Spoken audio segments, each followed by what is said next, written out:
Сәлем достар, сендермен бірге мен Нұрди Кезет. Бүгін біз сендермен бірге мен сендерге мультфильмдердегі логиканың жоқ кездерін көрсететін болған. Яғни мүлдем мультфильмде логика жоқ кездер. Ол кезде тіпті логика мүлдем жоқ болуы мүмкін. Онда тіпті приколдар болуы мүмкін, прикольно. Сондайларға короче. Ал онда біз бастаймыз. Ең бірінші көретін болсақ, мына жерде позвольте, так это были не волосы. Мына жерде Симпсондарды көрсетіп тұр. Қалай екенін ұқпаймын достар. Мына жерде олар алдыңғы серияларында олар мысалы мына жерде қазір сүйек болып тұрған шаштарын тарап, және олар су болып, және олар әртүрлі кейіптерге еніп, жел болған кезде қозғалып тұратын еді. Ал енді тура осындай кезде олар сүйек болып кетті. Ол қалай сонда? Сондай, короче, достар, прикол. Ал енді біз келесіге кететін болсақ, мына жерде Флинт Стоун отмечают Рождество до того, как родился Иисус. Короче, достар, бұл енді вообще қызық. Достар, ойлаңыздаршы, бұрынғы тас ғасырында бізде жаңа жыл деген мереке адамдар білді ма? Жоқ, білген жоқ. Бірақ та бұлар бұрынғы ежелдегі отбасы болса да, олар жаңа жылды тойлап жатыр. Міне достар, бұл мүлдем қателік деп ойлаймын, дұрыс емес. Стоит надеть маленькую маску или переодеться, и тебя точно никто не узнает. Да.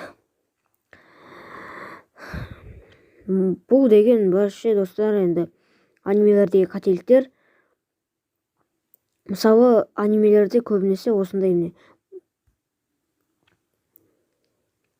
осылай бір кішкентай ғана бірдеңкелерді тағып алса, сол кезде оларды ешкім танымай қалады. Сондай достар қателік. Вообще достар, вообще. Келесі возраст героев аниме. Отдельный разговор. Достар енді. Вообще ойлай алмайсың ғой достар. Мына қараңыздар. 14 жастағы кішкентай ғана бала үлкен бір 30 жастағы, 25 жастағы адам сияқты көрінеді. Ал 30 жастағы адам обязательно анимелерде сондай қателіктер. 30 жастағы адам кішкентай бір 7-ші класстың оқушысы сияқты болып көрінеді. Бұны мүлдем айтып жеткізе алмайсың достар. Бұл қалай сонда? Вообще логикаға келмейді ғой, вообще. Қойыңыздар достар, келесіге кете берейікші, вообще ойлағым келмейді. На чем у него держатся очки? Вот достар, мынау да қателік не. Қараңыздар, оның құлақтары вообще үстінде тұр ғой, басының үстінде тұр. Ал очкиді біз деген құлаққа тағамыз. Ал біз енді ойлаңыздаршы, очкиді құлақ жоқ. Қалай сонда? Құлақ жоқ жерге қалай тағасың очкиді? Достар, ойлап көріңіздер, немесе өздеріңіз бір очкиді алыңыздар да құлақтарыңыздың астына тағып көріңіздер. Сол кезде тағылама көресіздер. Кеттік келесіге достар. А как он курит сигару усами? Достар, вообще. Достар, бұл деген вообще логикаға келмейді ғой достар. Логикаға келеді деп айта алмайсың достар. Білмеймін енді. Міне арғай қарай берейік. Вообще күлкілі ғой достар, қалай өз.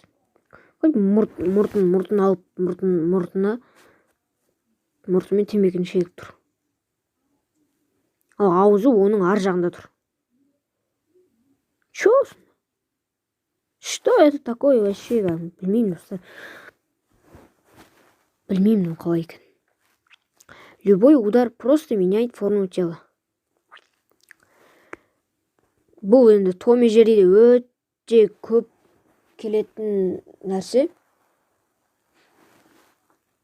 Ойлаңыздаршы, енді қараңыздар.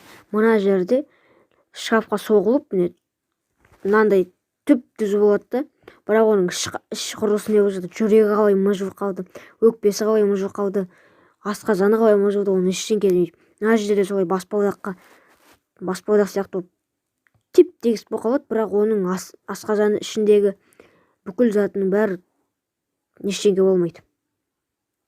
Ал төртінші суретке қарайтын болсақ, вообще айтуға келмейді. Басын жұлып алды, бірақ одан қан шықпайды, ештеңе болмайды. Не знаю, вообще, кәдімгі достар. Бұл қандай логика сонда? Тым ойлауға келмейді ғой. Қараңыздар. Том и Джерри ходят голыми, а на пляже одеваются. Достар, мынау былай ғой енді. Олар өзінің үйлерінде ешқандай киімсіз өздерімен өздері жүре береді де. Жақсы ол өздерімен өздері жүре береді де, ешқандай киім кимей. Ал енді пляжға барған кезде шортик киіп өздерінше ол киініп алады. Сонда ол онда қалай сонда ұқпайсың, достар, ұқпайсың. У героев утиных историй тоже странное отношение с одеждой. Достар, міне көріп тұрғандарыңыздай. Қараңыздаршы, ол киініп тұр, үстін ғана киіп тұр, бірақ ол өзінің бұтына ештеңе киіп тұрған жоқ. Бірақ ол киімсіз болса, үстінде киім жоқ болса, ол өзінің неменесін жауып тұрады, асын жауып тұрады. Ұқпайсың, достар, мүлдем дұрыс емес. Скрудж, не прыгай, ты же убьешься. Вот, достар, мынау да өте дұрыс емес. Мен бұны көргем өзім. Бірақ ол кезде кішкентай болатын, ойламайтын, осындай логикасы қате деп. Мына жерде қараңыздар. Мына алтындардың барлығы ауыр, еще қатты, бірақ ол секірген кезде ештеңе болмайды. Ол секірген кезде оның көзіндегі очкиі, бетінің тұмсығы барлығы сынып, анау больницаға түсіп, сол жақта бір жыл жатып, анау кәдімгідей быт-шыт болар еді ғой, достар. Қойыңыздаршы, бүкіл жер сынып. Ал бірақ оған ештеңе болмайды. Во всем королевстве ни у кого не было такого размера же ноги, как у Золушки. Достар, ойлаңызшы, мысалы, бір ғана адамда осындай размер болады деген. Білмеймін. Бұл да қателік. Бірақ мен бұны қатты қателік деп санамаймын, себебі бұны мен түсіндіре аламын. Бұл сиқырлы болғаннан кейін, ол тек қана бір адамның аяғына киілетін болған шығар деп ойлаймын. Бірақ қателік пе, қателік емес пе, оны комментарияға жазып кетіңіздер өздеріңіз. Ал мен сол комментариялар точно оқитын боламын. Ал енді келесі қателік. Кстати, странно, что принц влюбился в девушку, но не помнит ее лица. Достар, бұл да енді қызық нәрсе, енді ойлаңыздаршы. Ханзада өзімен өзі ғашық болады, бірақ ол өзінің жақсы көретін адамының түрін білмейді, қандай екен білмейді, мінезін білмейді, ештеңесін білмейді, бірақ жақсы көріп қалады. Осындай мультфильмдердің қателіктері көп енді, достар. А вот Сквидвард, поливающий цветы под водой. Достар, әрине, Сквидвард судың ішінде гүл суарады. Бұл вообще көп қателіктер. Спанч Бобта өте көп қателіктер бар. Оны тіпті айтып біте алмайсың. Міне Спанч Бобтың тағы екінші қателік. Спанч Боб дуэт сквозь шлем. К черту физику. Достар, вообще кәдімгі мынау енді. Сонда Спанч Бобты адамдар біраз ойланып бастарын істеп жасамаған деймін де. Судың ішінде суға батып жатыр. Судың ішінде пляж бар. Судың ішінде гүл суарады. судың ішінде су ішеді деген вообще ойламайсың ғой мынандай қалай екен.